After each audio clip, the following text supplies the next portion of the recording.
of your project. Okay. So we have discussed in the beginning, yeah, of this class of this subject biomedical instrumentation on the various physiological system within our body. Of course, heart and circulatory system and ECG is one of the main important subsystem within our body system within our body that make sure all the nutrients are being, as well as the oxygen, are being transported throughout the whole body, so that then the metabolism can be carried out at each cell within our body. And one of the window of our anatomical system to the external world is the respiratory system. The respiratory system is the window that put in oxygen from the external atmosphere into the blood. It is also the system that take out all the metabolites, the waste, especially the gaseous form of metabolites from the blood into the atmosphere. So instrumentation in respiratory system is also quite important uh, for diagnosing the condition of a patient, especially when we reflect on the current situation in the world where we have a pandemic. But even before pandemic, we have many diseases that are very much related to the respiratory system, yeah, to the nose, the upper tract respiratory system, the nose or the mouth or the throat, and then the bronchi, and then the lung. So measuring the condition of this uh, subsystem within our body is important to know the fitness of a person. Okay, and uh, in comparison with the instrumentation system for the heart, the instrumentation for the respiratory system is somehow less heard or less popular. Okay. So these are some of the pictures, yeah, of how the respiratory system instrumentation look like. So the main one of the main uh, physical law when we want to understand respiratory system, of course, those laws that are related to the gas, yeah, because we are dealing with the exchange of gas from atmosphere, the earth, from the air, and the blood, yeah, through the mediation of the lung and the other organs within the respiratory system. The first of that law is the Boyle's law. So in Boyle's law, it states that volume of gas varies inversely with pressure in with the condition that temperature is held constant. So here, mathematically, it is written as P1 V1 equals to P2 V2, or PV equals to constant. Yeah? PV equals to constant. The multiplication of pressure and volume is always constant, when the temperature is held constant. So here is the illustration how the Boyle's law work when we have a volume of gas, okay? And initially the volume is quite big, right? But then when we lessen the volume, when we decrease the volume, pressure, then the same amount of gas is there. So this pressure, the same amount of gas will hit the surface at higher rate compared to the previous volume. This the impact of the gas molecules with the walls of that volume of that container will create a larger pressure.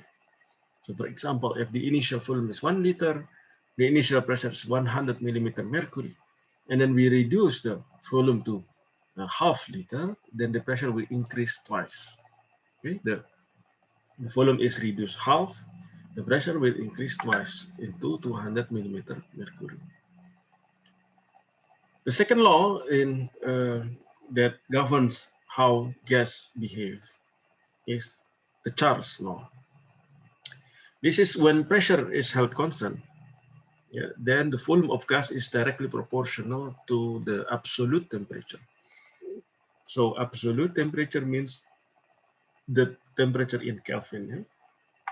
So the absolute temperature is in Kelvin. So as we know, 0 degrees Celsius is about 273.15 Kelvin.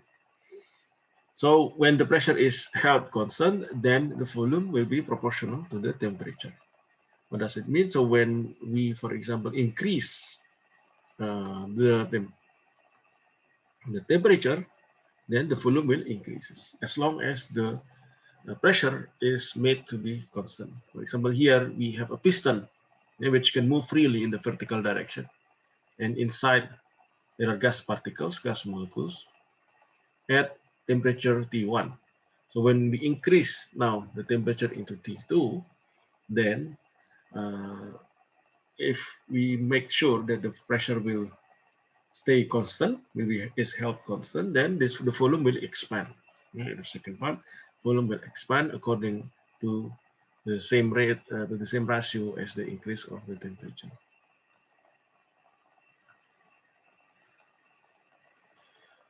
Okay, then after what Boyle's law and Charles' law, then the third law is what we call as the Dalton's law.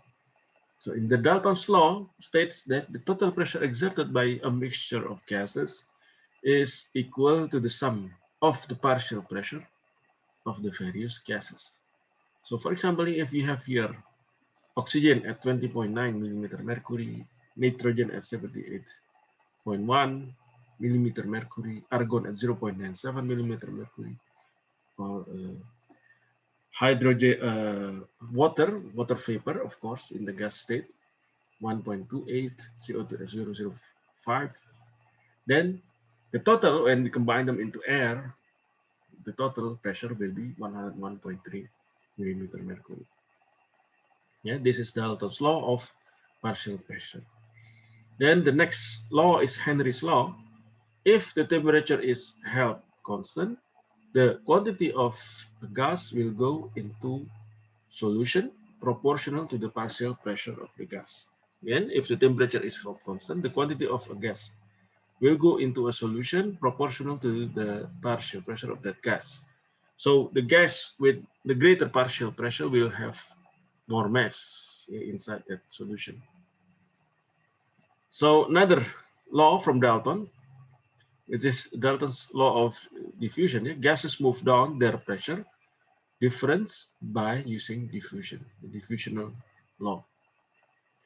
Okay, let's go now to the human respiratory system. Basically, we have discussed a little bit at the very early part of our class, this subject for biomedical instrumentation. So respiration is the process of interchange of gases between an organism and the medium in which it lives. The internal respiration is the exchange of gases between the bloodstream and the nearby cells. Okay, so when the blood brings oxygen and then it gives to the surrounding nearby cells, this is respiration. And similarly, also when the cells give out CO2 from the product of its metabolism, then the CO2 is absorbed or diffused into the bloodstream. This is also part of the internal respiration. Then external respiration is the exchange of the gas between the lung and the bloodstream. The lung will, the bloodstream that brings CO2 rich blood will exchange this to the air through the lung. So the lung will give it out to the external atmosphere. And after that, we inhale in air, and then the oxygen is being exchanged with the bloodstream, also through the alveoli of the lung. So this is the illustration of internal respiration, exchanging gases between the bloodstream and the tissue cells, and external respiration between the lung and the bloodstream. This is the pulmonary capillary, and this is the alveolar wall, and exchanging gases with the alveolar. So in human respiratory system, it is basically the movement of oxygen and carbon dioxide in and out of the respiratory system. Oxygen-rich air from the environment is being inhaled through our nasal cavities, and then goes to the pharynx, then goes to the trachea. Trachea is where our vocal cord is also located. So when we make voice, it is from the trachea. Then goes to the bronchi. Bronchi is the branch of that tract, branching into two, to each side of the lung. Then goes to the smaller branches, the bronchioles, and goes to the alveoli. This is the globular structure that is conducting the exchange between the air, yeah, and the bloodstream. Then oxygen and carbon dioxide exchange at the alveoli. The carbon dioxide will be absorbed by the bronchioles and then goes to the bronchi again, goes out to the trachea, it goes to the pharynx, goes to the nasal cavity, and we exhale out. Yeah, this is the carbon dioxide rich air to the environment. So basically from here, yeah, of course, what we are concerned most of the time is usually oxygen and CO2. Yeah, but however, actually, based on the physiological condition of a person, of a subject, yeah, the exchange will the alveoli will not exchange only these two gases. Actually, there are some other, you know, small gases which will be exchanged, yeah, which are the products of the metabolism in the tissue cells. That is why there is also an increasing number of research that tries to build or to develop diagnostic system based on the human gases, the gases that coming out of the our respiratory system. For example, I have a friend in Universitas Gadjah Mada in Yogyakarta. His team conduct research on developing e-nose, electronic nose, that can discriminate or differentiate a healthy person from a person who has COVID-19. Yeah, it means that there are viruses in his or her respiratory system, yeah, either still at the nasal cavity or at the trachea or bronchi or already in the lung. This will affect the metabolism, the respiratory metabolism of that person, and then will also affect the types of gases, including the concentration of those gases being exhaled, yeah, from the body. So his team developed this electronic nose that can differentiate whether the content of the gases from the exhaled person, from the sample of the exhalation, is from a healthy person or from person who has COVID-19. And there are also some other research, for example, which uses this gas coming out from the respiratory system to diagnose whether a person has cancer or not. In this, those are the current research level. And actually, those who are using the respiratory system, yeah, to conduct diagnostic is not only from UGM, Universitas Gadjah Mada, but also I heard also from Singapore, yeah, I think, NUS or NTU, I'm not sure. So this is how it happens. Oxygen is being inhaled, yeah, at this moment. Then the atmospheric air is 159 millimeter mercury, while the alveolar air is 105 millimeter mercury. So that is why oxygen can go through. It goes to there will be exchange at the alveolar of the lung. Then the oxygen will be absorbed, will be fused into the bloodstream. The oxygenated blood then will be pumped by the heart, yeah, with a pressure of 100 millimeter mercury. CO2 pressure is partial pressure is 40 millimeter mercury. Internal respiration will occur between the bloodstream in the systemic capillaries with the systemic tissue cell. So in the tissue cell, the oxygen pressure is 40 millimeter mercury. and oxygen is 100 millimeter mercury. So the oxygen, according to Dalton's diffusion law, will diffuse, right, from the higher pressure to the lower pressure. So from the blood into the tissue cells. On the other hand, the CO2 pressure at the systemic tissue cell is 45 millimeter mercury, while in the blood is 40 millimeter mercury. That is why the CO2 will diffuse out from the tissue cells into the bloodstream. So the bloodstream will contain deoxygenated blood or carbon dioxide rich blood. So this will go to the heart. Okay. So at that moment, the oxygen pressure is 40 millimeter mercury, the same as the systemic tissue cell pressure. The CO2 pressure will be 45 millimeter mercury. Then the CO2 of the atmospheric air is only 0.3 millimeter mercury. So there will be external respiration where the CO2 from the bloodstream will diffuse out towards the atmospheric air, which is much at lower pressure compared to the blood, to the CO2 pressure at the blood. Then, since the atmospheric air pressure of oxygen is much higher, 159 millimeter mercury, and it will be diffused into the blood, which is has only 40 millimeter mercury. Okay, so this is how the external respiration and internal respiration occur. So during the inhalation, the breathing in, so normal breathing is about 500 milliliter of air, while when we are in strenuous breathing, for example, when we are running or we are conducting physical exercise, you will breathe more. Okay, we need more oxygen for the increased metabolism of our body. So when we are inhaling, the atmospheric pressure is at 760 millimeter mercury. Okay, the volume is of the lung is being compressed, so it is basically at first it is at 700 at rest. So this is at rest. Where intrapleural pressure is at 756 millimeter mercury. Okay, alveolar pressure is 760 millimeter mercury, so no air coming in. When we inhale, this diaphragm will flatten out.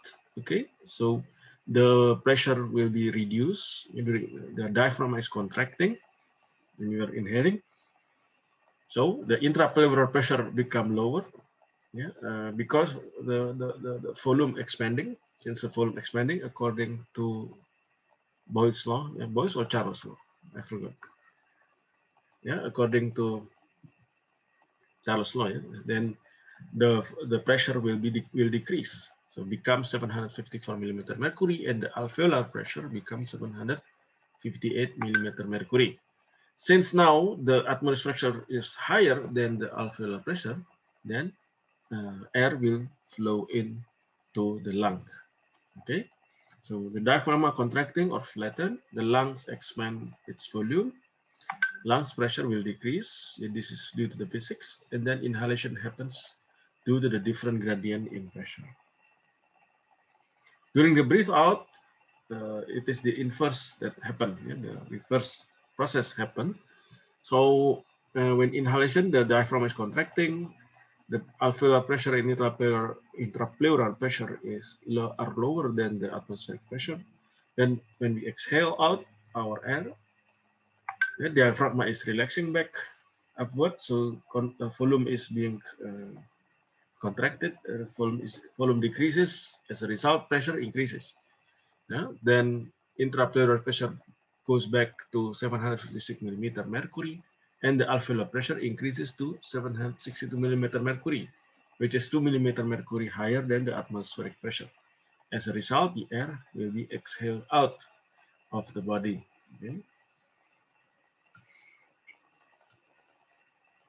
So this happens when during the inhalation, active, the muscles will contract, the muscles that surrounding the rib, contracting the rib. They're moving the rib move out, the lung inflated, okay, and the diaphragm curve is going down, air coming in. So when we exhale, muscles relax, diaphragm goes back upward, then the rib goes back to its original volume, the air will goes out. So external intercostal muscle contract, it will elevate upward and outward the ribs, increase the size of the thoracic cavity. The intrapleural pressure will drop 756 millimeter mercury to 754 millimeter mercury. The alveolar pressure also will drop from 760 millimeter mercury to 758 millimeter mercury, where inhalation will happen. So we often think that this is something we often take for granted, this process, yeah. But there are people who have diseases, for example, spinal muscular atrophy. Those children, I know a friend who is building tools for these children, and because they have genetic disease that they cannot anymore. Even this, what do you call it? This is voluntary muscle cannot easily contracting or relaxing. So as a result, even sometimes for those who have severe symptoms, they cannot, the children who has this disease, SMA, cannot breathe normally. And that's why they have to be helped with ventilator. Okay, so be thankful that you have a healthy functioning lungs, yeah, and also muscles, and this whole respiratory system that makes you be able to breathe in and breathe out normally. Yeah, this is something which maybe we take it for granted. Maybe. Okay, let's have a break. Our discussion on pulmonary or respiratory, sorry, not pulmonary, yeah. Respiratory instrumentation. Okay. Yeah. So after we have learned, yeah, some of the physics and the mechanism and the physiology of respiration, what respiration parameters are important to measure, yeah, to know. So the first one is related to the breathing pattern. So for example, there is a terminology called eupnea. This is the normal pattern of quiet breathing. So shallow breathing or coastal breathing, an upward or outward movement of the chest due to contraction of external intercostal muscle. This is about 25% of the inhalation. Then we have deep breathing or diaphragmatic breathing. So usually when you go to the doctor, sometimes doctors ask you breathe deeply. So in this case, that you really move your abdomen outward, yeah, due to the contraction and the descent of diaphragm. Okay, so then you inhale more air into the lung. So this is 75% of the inhalation. Then adult like us, usually at rest, our respiratory rate is about 12 breaths a minute. Okay, so it means then an hour it becomes 12 times 60. How many? 720 breaths per hour. Okay, so then tidal volume, VT, is also another respiration parameters which we can measure. This is the volume of one breath. Then there is minute ventilation or MV, the total volume of air inhaled and exhaled at each minute. So usually the MV can be calculated from the tidal volume by using this formula. MV, the minute ventilation, equals to the respiratory rate times the VT, the volume of one breath, times the how many times we breathe a minute. Yeah, usually is about 12 times per minute. And a pulmonary malfunction occurs when MV is less than MV normal. So when the minute ventilation, the total volume of air being inhaled and exhaled per minute is less than the normal rate.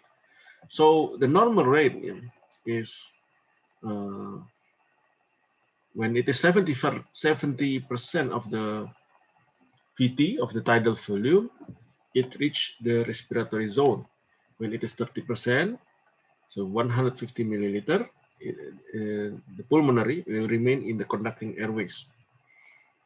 Then we have another parameter called as AVR, alveolar ventilation rate. This is the volume of air per minute that reaches the respiratory zone. Then we have IRV, inspiratory reserve volume. Additional inhaled air when we take a deep breath. So when we breathe deeper than the usual breathing, the shallow breathing, this is the additional volume is called as IRV. For male, it will be 3,100 milliliter. For female, it's 1,100 milliliter. This is expiratory reserve. Another parameter, ARV, expiratory reserve volume. This additional exhaled air when you breathe out forcefully. Yeah, like you really push the relax the diaphragm towards the chest to forcefully let out all the air inside the lung. So for the male, it is 1,200 milliliter. For the female, is 700 milliliter. Then we have FEV1, forced expiratory volume in 1 second. Volume of air that can be exhaled from the lungs in 1 second with maximal effort following a maximal inhalation. So after we inhale maximally with very deep breath, so after 1 second with maximal effort, then after 1 second we exhale that air. So how much volume of air is being exhaled? That is FEV1. Then residual volume, RV. This is the remaining air in the lungs, even after expiratory reserve volume, after ERV, after forceful breathing out, is exhaled. This cannot be measured by spirometer. So for male, it is 1,200 milliliter. Female is 1,100 milliliter. Then the minimal volume, this is the remaining air in the lungs after the residual volume is forced out. When the intrapleural pressure, the wall of the lung, is almost equals to the atmospheric pressure. Then inspiratory capacity, IC, is calculated from the tidal volume plus IRV in inspiratory reserve volume, additional inhaled and when we take breath, deep breath, tidal volume plus IRV. Functional residual capacity, FRC, equals the residual volume plus the expiratory residual volume, expiratory reserve volume, ERV. Okay. This is functional residual capacity. Vital capacity, VC, equals to inspiratory reserve volume plus expiratory reserve volume plus tidal volume. Or since ERV plus VT equals to the inspiratory capacity, so vital capacity equals to inspiratory capacity plus expiratory reserve volume. Then total lung capacity, or TLC, equals to this VC plus the RV, reserve volume, residual volume, yeah, this RV. The remaining air in the lungs, even after expiratory reserve volume, is exhaled. Yeah. What we can measure is basically the vital capacity. So this is the illustration of all those respiration parameters. Okay. So the tidal volume is usually measured between here, yeah, about 500 milliliter. Yeah. And the expiratory reserve volume here is 1,200 milliliter for male, 700 milliliter for female. Residual volume, this is the one that RV, the one that we cannot measure using any spirogram. After even we forcefully exhaled all the air from the lung, 1,200 milliliter for male and 1,100 milliliter for female. So then when we, this is during deep inhalation, yeah, and this is during the exhalation. And the vital capacity here is measured from the inspiratory capacity plus the ERV, expiratory reserve volume. Total lung capacity is equal to VC plus the RV here. So this is basically the illustration of all this formula for the respiration parameters. And usually we use spirogram. So spirogram is the device put in front of the nose and mouth to measure the respiration volume. These are some of the terminology in the respiratory system. Mechanically assisted ventilation, all ventilation by mechanical means. As we know, what happened now to some of COVID-19 patients who have serious symptoms, then they have they usually will need to be assisted using this mechanical ventilator. Controlled artificial ventilation. This is the process in which the patients plays no role in initiating the respiratory cycle. Patient cycled artificial ventilation. The process in which the patient initiates the inspiratory cycle. Volume cycled ventilation, process by which inspiration is terminated after a preset volume is delivered. Then pressure cycled ventilation, process by which inspiration is terminated when a preset pressure is reached. So the peak pressure is the maximum airway pressure reached in distending the lung during artificial ventilation. Respiratory failure, this occurs when failure of the respiratory system to meet the body needs for oxygen uptake and carbon dioxide removal. This is what also occurs in many COVID-19 patients who have cytokine storm in their lung. Then they will have respiratory failure. Then ventilatory failure, this is the failure of the respiratory system to meet the body needs of carbon dioxide removal. So respiratory failure is for oxygen uptake and carbon dioxide removal, but ventilatory failure is only for carbon dioxide removal. Venous return, it is minute volume of blood flow into the right atrium.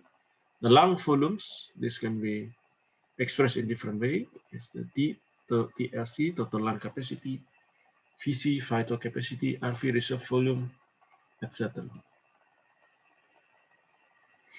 Then we have those parameters of terminology that can be measured using the specific instruments. The first one is maximum voluntary ventilation, MVV. This is the lung capacity through deep and rapid breathing that is measured using spirometer. Then forced expiratory volume 1, yeah, we have learned this one in the previous slide, FEV1, the air volume of rapid inhalation and exhalation by using spirometer. So rapid inhale, then within 1 second, exhale. Yeah, this is FEV1. Maximum expiratory flow rate, MEFR. This is the air volume of forcible inhalation and exhalation by using pneumotachometer, the instrument. Then we have intra-alveolar pressure, the pressure in alveolar sac inside the lung by using body plethysmograph. Blood glass measurement, the pressure of oxygen and CO2, carbon dioxide in the blood using gas analyzer. Acid-base balance measurement, the quantity of blood by using pH meter. Okay. Respiratory volume, respiratory failure, is what we have discussed here. So when the respiratory system fail to meet the body oxygen needs or fail to remove the carbon dioxide, and the carbon dioxide stays in the blood. Two types of disease that cause respiratory failure. The first one is hypoxia. Yeah, remember these words. Recently, often coming out in the press in this COVID-19 pandemic.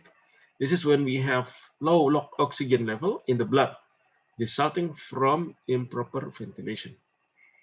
It could be caused by pulmonary emphysema, chronic bronchitis, there's something in the bronchitis, pulmonary tumors in the lung, and aspiration pneumonia. And now we know also that it can also be caused by COVID-19 disease, the what so-called as the happy hypoxia. Hypercapnia, this is when we have poor alveolar ventilation causing an accumulation of carbon dioxide. So if hypoxia usually relates to the low content of oxygen in the blood, low oxygen pressure in the bloodstream. Hypercapnia is when we have accumulation of carbon dioxide in the blood. This can be caused by drug overdose, brainstem lesions, asthma, and then seizures. So this is how it looks like for several diseases. This is pulmonary emphysema, when the person has mucus in the bronchioles and has enlarged alveoli, and then fewer capillaries in the alveoli. The comparison with normal bronchiole and alveoli, which should look like this. When the person has emphysema, it has like this. Yeah, the alveoli is enlarged, but the capillaries are fewer.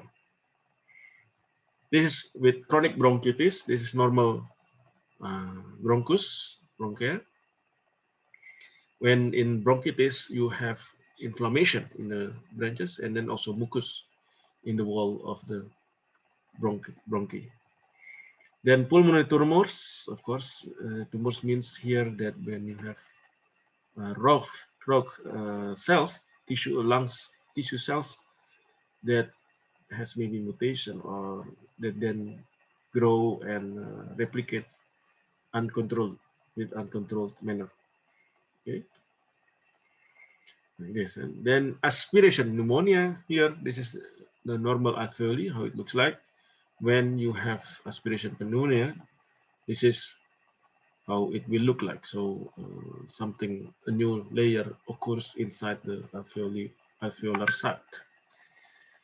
Okay, so now we go to the discussion on the transducer instruments used to measure all these respiration parameters. So respiratory instrumentation is the extension of transducer used to acquire the data from the subject. We can use, for example, the sensor, the transducer impedance nomograph, yeah, where we measure the impedance at the lung level. This is rely on the fact that AC impedance across the chest changes during the respiration because of the airflow and the air content inside the lung. So this is used in neonatal respiration monitor as well as in apnea alarm. So this is how the instrumentation look like. You measure impedance basically. So here we have the resistance and the R and delta R, and then put into an AC amplifier and having a synchronous detector with the reference signal with a carrier oscillator. The carrier oscillator will oscillate the signal so that then it is not at a constant level, but instead in AC with a certain carrier frequency, more of like a radio signal. Then when we put low pass filter, we get the signal due to the respiration. So I is the current through the chest. E output, the output voltage here measured here will be dependent on this I, and also dependent on the impedance, yeah, delta R, the changes of the chest impedance due to the respiration. So the transducer itself, we can use piezoresistive strain gauge in impedance nomograph. So basically you can use the CNT coated thread, yeah, as a impedance nomograph, as a wearable impedance nomograph. The transducer used can be piezoresistive strain gauge or thermistor. In the case of thermistor, then you are measuring the temperature change due to the respiration process, because when you inhale, you are inhaling the air from outside, which is basically at lower temperature compared to the air in the body.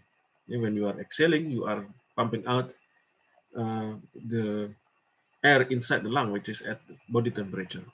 So the temperature will fluctuate. So this can be measured also using thermistor.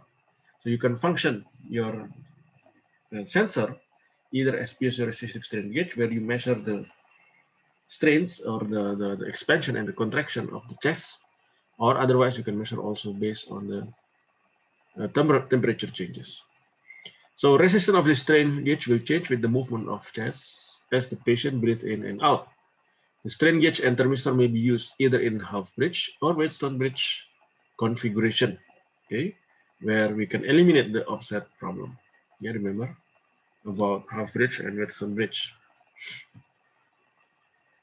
So this is half bridge configuration, and this is Wheatstone bridge configuration where we can eliminate the offset. Then the flow volume transducer, yeah, for measuring the airflow. Measure the flow volume in liter per minute. This is quantitative measurement. The transducer consists of a differential pressure transducer and airway containing wire mesh obstruction. This is the wire mesh. Then obstructing the airflow, so we'll create pressure difference between these two different place. Yeah. So then based on that, by using differential pressure transducer, then you can estimate the flow rate. Okay, the flow rate using by the pressure difference between the two sides. Yeah, basically using some fluid mechanics law. Then, what are some pulmonary function tests?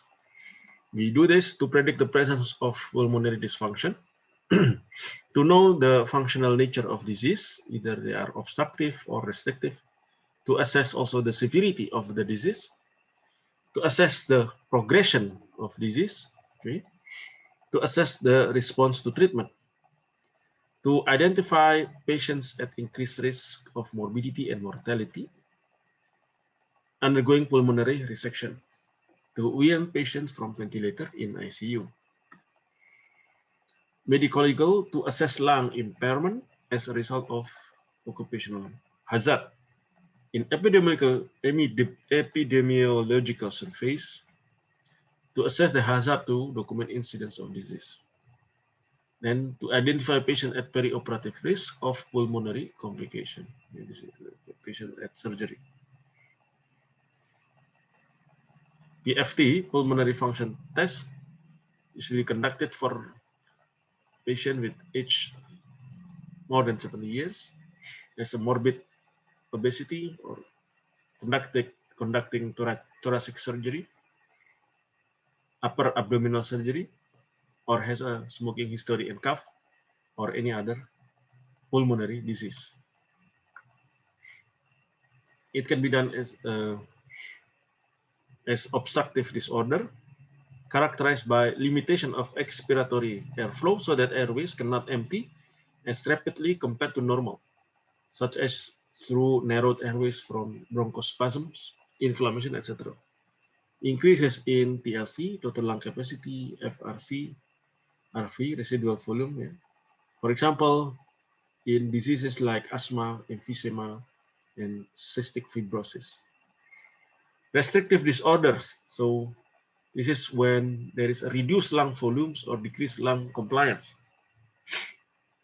Reduction in volume capacity, total lung capacity, forced respiratory capacity, and residual volume.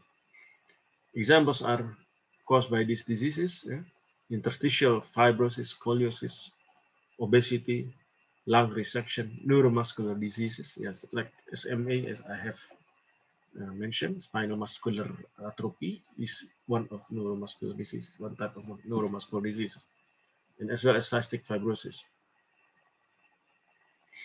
This is one of the main instruments. So similar like ECG in heart instrumentation, spirometer is one of the main instrumentation for lung, for respiration system.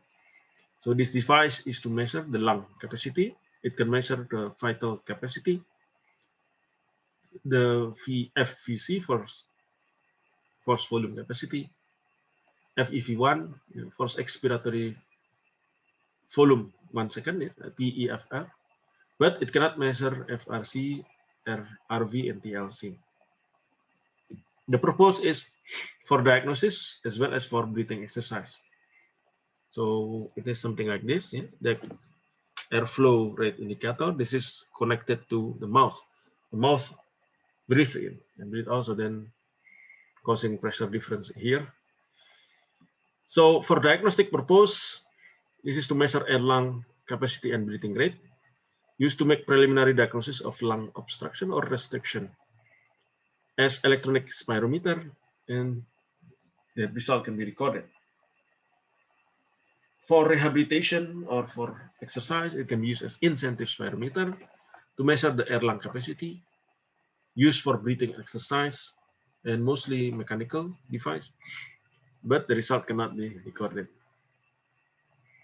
So for incentive spirometer, this is the working principle. So this is the incentive spirometer here, how it look like. The indicator was lifted up to the desired volume. This is the indicator. Exhale completely, seal the lip around the mouthpiece and inhale. Then during the inhalation, the airflow rate will float. This will float. Piston will be lifted up, indicating the air volume being inhaled. Bell jar spirometer. This is the conventional spirometer. The spirometer is mechanical and uses the bell jar suspended in a tank of water from the pulley. The space inside the bell is connected to the outside through mouthpiece. The weight is attached at the end of the same string. Suspend the bell jar so that it balances the bell at atmospheric pressure. A pen is connected at the weight so that the movement of weight can be recorded on the chart recorder known as kymograph. So this is how it looks like. This is the bell jar, this is airspace, this is mouthpiece. Yeah. So when exhaling, this will push the water pressure here, yeah, and being balanced, measured by this, the airspace will increase, so this will push this string and then recorded in this kymograph. So when bell stayed at rest condition, during exhalation, we push, yeah, with the air from the subject. The pressure inside the bell is greater than the outside. The bell jar will rise upward. So then it will, through this pulley, it will push this pulley down. Okay. During the inhalation, when the person sucks the air from here, pressure inside the bell will drop. The bell will move downward. So this will go also from here. This will go upward. So the pen will move upward. So movement of this bell jar will be recorded on the kymograph.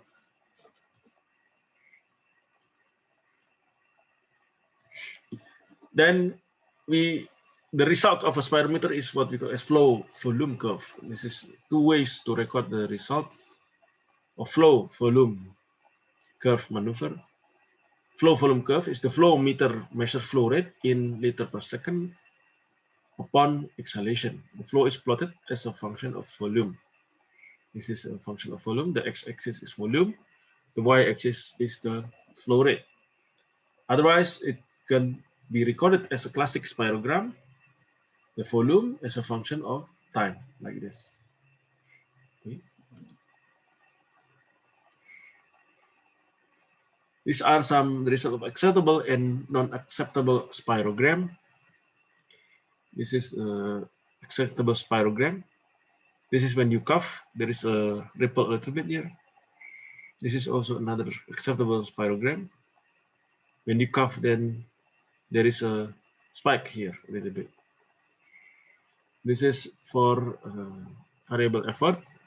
This is glottis closure, yeah, when early termination of the test, yeah, of the respiratory test. So from the FVC, flow volume curve, we can obtain FEV1, the FEV1 parameter, yeah, force expiratory volume. For 1 second, the volume exhaled during the first second of the FVC maneuver. FEF 25 to 75%, the mean expiratory flow during the middle half of the flow force flow column maneuver, which reflect flow through the small 2 millimeter diameter airways. Then we can obtain also the ratio of the FEV1 to FVC. Yeah, x-ray%. This is an important value because a reduction of this ratio from expected value is expected specific for obstructive rather than restrictive diseases. So then we can discriminate what type of diseases happen in that person. Okay, another example of instrument to measure respiratory condition. Well, basically we have mentioned this also earlier, yeah, in the first hour. Pulse oximetry. So this is an invasive technique. Why is it called invasive? Yeah, because there is a wavelength, a laser or what being injected into the body, even though it is not that invasive compared to, for example, a needle being inserted, because it is in the form of light. This is used to estimate the measurement of arterial oxygen saturation of hemoglobin. So oxygen saturation is an indicator of the percentage of the hemoglobin saturated with oxygen at the time of the measurement. Parameters affecting the accuracy of SpO2 pulse oximetry: the hemoglobin level, the arterial blood flow to vascular bed, temperature of digit or the area where the oximetry sensor is located, patient oxygenation ability, fraction of inspired oxygen, the percentage of inspired oxygen, evidence of ventilation perfusion mismatch, amount of ambient light seen by the sensor. So usually we don't want other ambient light too much, yeah, so that then it will not affect the accuracy of the SpO2 measurement. Venous return at the sensor location. So the principle of pulse oximetry is as shown here. It could be transmission mode or could be reflectance mode. The reading uses light sensors containing two sources of light, red and infrared, that are absorbed by the hemoglobin. So the hemoglobin absorbs more the red wavelength, right? And transmitted through tissues to a photodetector. The infrared light is absorbed by the oxyhemoglobin. Oxyhemoglobin here is the hemoglobin that capture oxygen, that binds oxygen. Red light is absorbed by the reduced hemoglobin when it doesn't have the oxygen. The amount of and type of the light being transmitted through the tissue is converted to a digital value representing the percentage of the hemoglobin saturated with oxygen. So, for example, here this is the case of transmission mode, yeah, pulse oximetry.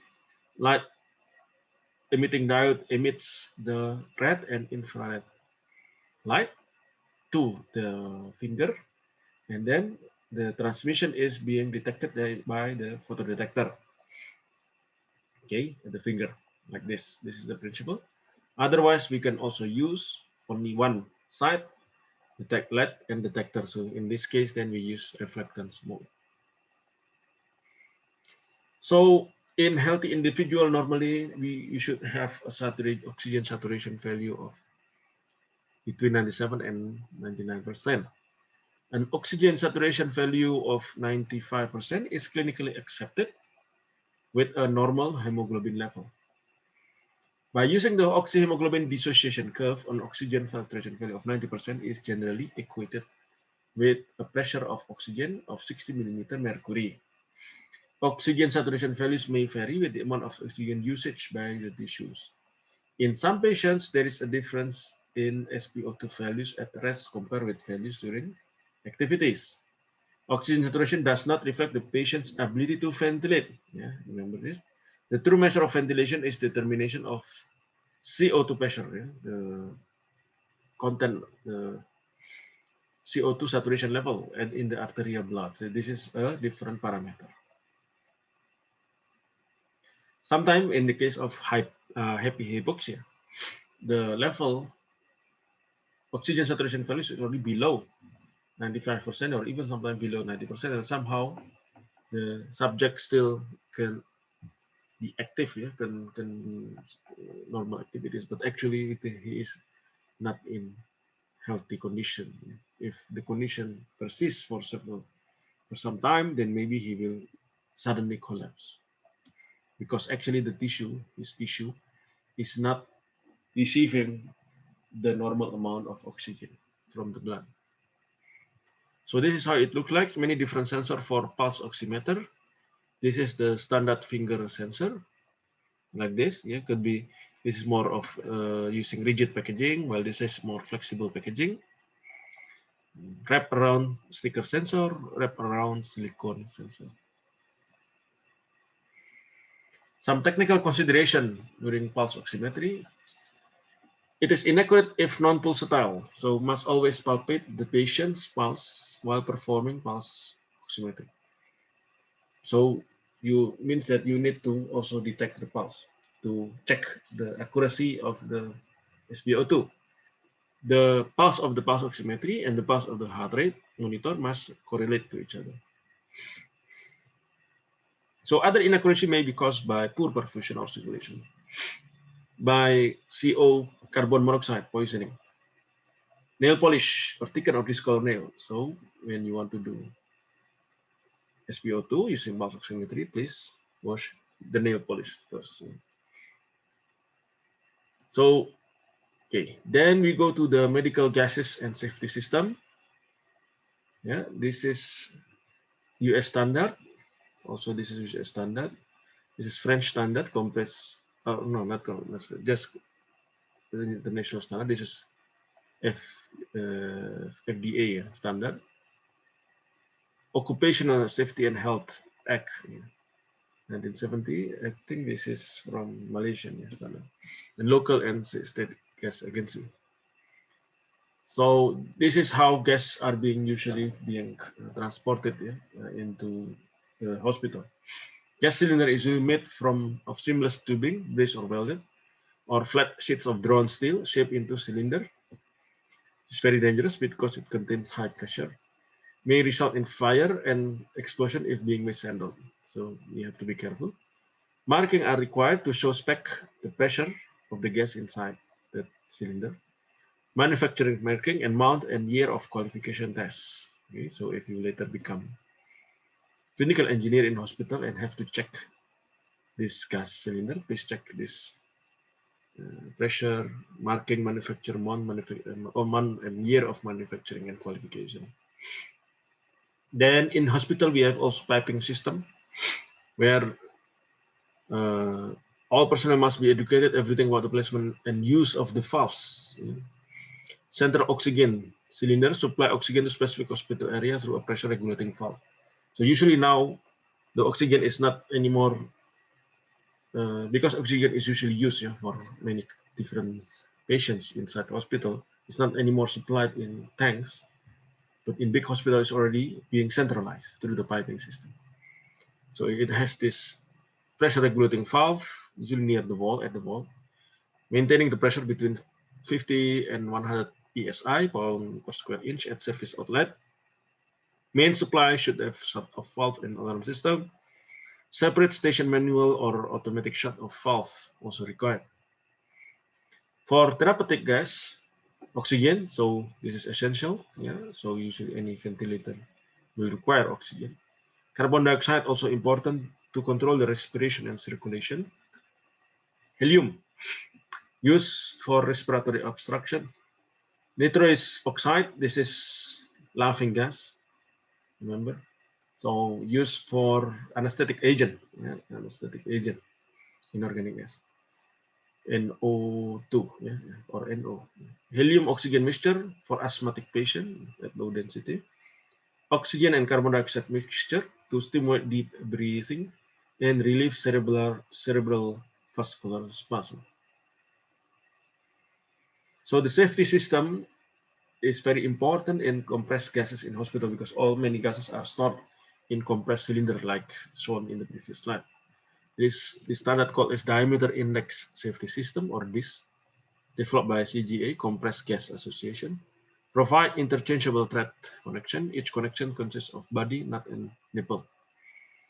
Pin index safety system, this is two-pin approach in the opening of the cylinder to prevent incorrect interchange of medical gas cylinders with flush type valve.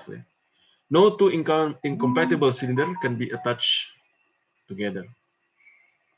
This is oxygen therapy. Administration of oxygen for the treatment of conditions resulting from or caused by oxygen deficiency, for example, due to pneumonia, pulmonary edema, obstruction of breathing, congestive heart failure, coronary thrombosis, and other complications following surgery. This is a pressure valve, usually in this kind of pressure valve. You can use this nasal cannula, yeah, to do low oxygen device to put into the nose hole. Delivers an unpredictable amount of oxygen, ranging from 25 to 45% at 1 to 6 liters per minute, depending on how much the patient inhales through the mouth. High flow rate can quickly dry out the nasal mucosa, the mucosa of the nose, and become uncomfortable for patient because we need that humidity inside the nose. Or otherwise, in simple face mask like this, seals poorly and its large ventilation holes allow the oxygen flow to be diluted with air. A simple face mask at an oxygen flow of 6 liters per minute delivers approximately 35 to 40% oxygen. Then high oxygen device like this. This is for a non-rebreathing mask with a reservoir. This reservoir delivers 95% oxygen at 10 to 12 liters per minute, where it has two valves added to rebreathing mask, which will prevent entrainment of room air during inspiration and retention of the exhale gas during the expiration. It's another instrument called as intermittent positive pressure breathing, IPPB. Assisted breathing pattern, which the lungs are inflated by positive pressure during inspiration and or release of pressure. The function is to promote uniform ventilation, facilitate better oxygen and carbon dioxide exchange, improve aspiration of antibiotic drugs, and exercise also respiratory muscles. So the complications, this is used for dealing with increased airway resistance, nosocomial infection, hyperventilation, hyperoxia. So this is the opposite of hypoxia, and so where you have excessive oxygen. Gastric distension, bloating of stomachs when air is pumped in, air trapping, or auto PEEP, over distended alveoli. Successive IPPB is not because of the device, but due to well-monitored therapy session. Ventilator, yeah, this is something which is now quite popular, being discussed here and there due to the pandemic, COVID-19 pandemic. And since the pandemic started, many groups in Indonesia also have tried to develop the ventilator. Yeah? This is to provide mechanical ventilation for patients with respiratory failure when they cannot have control anymore to the lungs and respiratory system, then have to be helped by external device like this. So it can give negative pressure ventilation. Air is sucked into the lung. As gas was pulled out of the chamber, the resulting negative pressure caused the chest wall to expand. Or positive pressure ventilation, by pushing the air into the lungs, which require artificial airway. Then we volume cycle delivered at a preset tidal volume, pressure cycle, gases at preset pressure, flow cycle, oxygenation until a preset flow rate is achieved during inspiration. Or time cycle, deliver oxygenation over a preset time period. This is the mode of ventilation.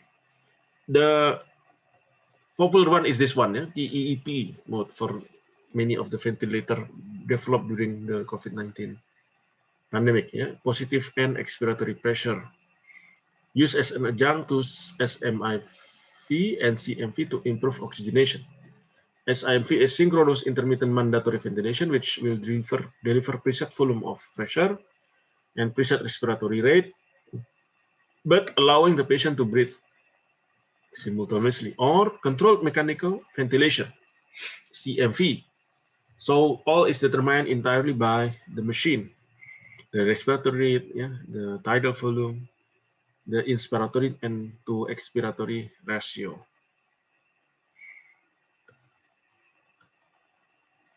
Typical fault that happen for ventilator and the corresponding maintenance. If you have a broken or leaky air tubes or clamps, this can be maintained using frequent inspection. Replace the damages immediately. If you have clogged air device or filters, by constant cleaning, extensive disassembly and part replacement. If you have leaks in the compressed gas cylinder and ventilator system, this can be prevented by rating the differential pressure in various parts of the system and measuring the pressure difference between the parts of the system. If you have faulty electronic component, you can have routine replacement of the components, yeah, and calibration every 6 months. Okay, right on time. So we finish the discussion on respiration instrumentation. Are there any questions so far regarding respiratory instrumentation?